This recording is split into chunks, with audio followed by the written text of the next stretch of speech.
Hello, my name is Sydney, and the topic that I'm going to discuss for my oral report is the movie Apocolypto. And it's a 2006 Mel Gibson film about the decline and the culture of the Mayan Empire. And it starts out with a father, and he's hunting with his three sons. And one of his sons is named Jaguar Paw, and Jaguar Paw, he's the protagonist of the story. And they succeed in their hunt, and they go back home to their village. And the next morning, their village is raided by another Mayan tribe, and it's burned, and people are killed and captured as prisoners. And Jaguar Paw, he hides his wife and their son in a ditch to protect them. And Jaguar Paw was almost killed as well, but they decided to spare him because he was strong and healthy and young, and they thought that he would make a good sacrifice. And on their way to the captor's city, they encounter a little girl who told them about the end being near and this prophecy about a jaguar man. And this scared them a lot. It scared the captors, and they were caught off guard for a while, but then they decided to keep on moving to the city. And once they arrived there, the prisoners were either sold as slaves immediately or prepared for human sacrifice. And they were being sacrificed in order to please the gods in hopes of ending the drought and plague that was going on. And during the sacrifice, a solar eclipse occurred, and the Mayans took this as a sign from the gods that the gods were pleased with their sacrifice, and they decided to end the ritual there. So after they ended the sacrifice and they ended the ritual, they had all these prisoners left, and Jaguar Paw was one of them. And they decided to get rid of all those prisoners by playing a death game. And Jaguar Paw managed to beat the game by killing the tribe leader's son. And the tribe leader was really upset about this, so him and a bunch of other men went after Jaguar Paw and chased him all the way back to his home forest. And Jaguar Paw, he managed to kill off these guys one by one until there was only him and two other men left. And they wound up at a beach, and they were caught off guard and froze in their tracks because they saw these ships coming with Spanish settlers, and they had never seen white people or ships or any of the stuff that the settlers were bringing before. So they were really caught off guard, and Jaguar Paw took this as an opportunity to escape and go back to rescue his family.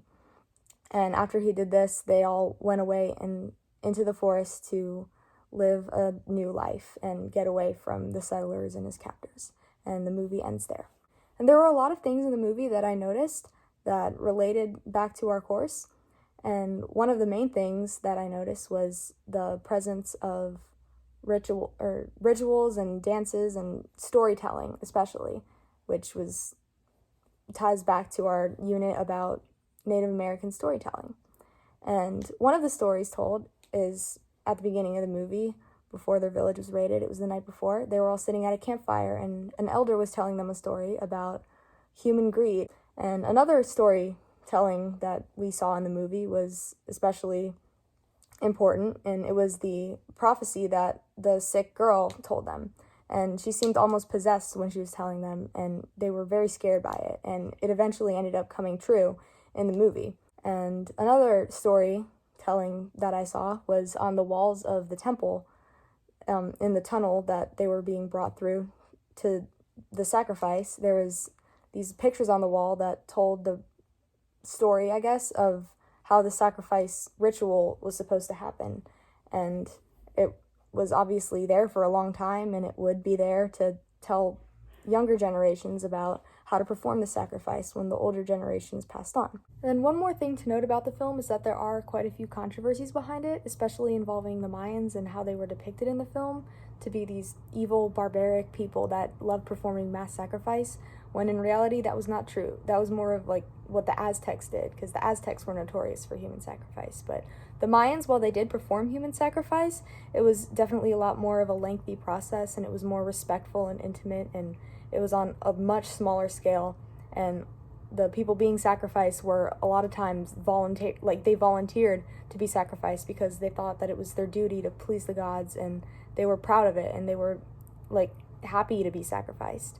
They were not rude or barbaric about it at all, and they were actually quite peaceful people. And this is discussed more in the articles The Politics of Sacrifice and Mel Gibson's Sacrifice of the Maya by Milo Sweedler and Jose Barrerio. And then another thing about the movie is that, not really a controversy, but Mel Gibson, the director, is trying to say that it's a parallel to our own struggles in our society about things like corrupt government, personal freedoms, and human rights. And this is discussed more in John Edismo's article, Apocolypto. So to sum everything up, I guess, while the movie is entertaining, and I definitely enjoyed it, and I think it does do a great job showing the spiritualism and village life of the Mayans, I don't think it should be considered a historically accurate depiction, especially when it comes to their sacrificial behaviors. But just like Mel Gibson is trying to say, it can definitely be taken as a warning that if we neglect our planet, we risk becoming an ancient civilization ourselves. And I guess that being said, if you guys have any questions, please let me know, and I will do my best to respond to them.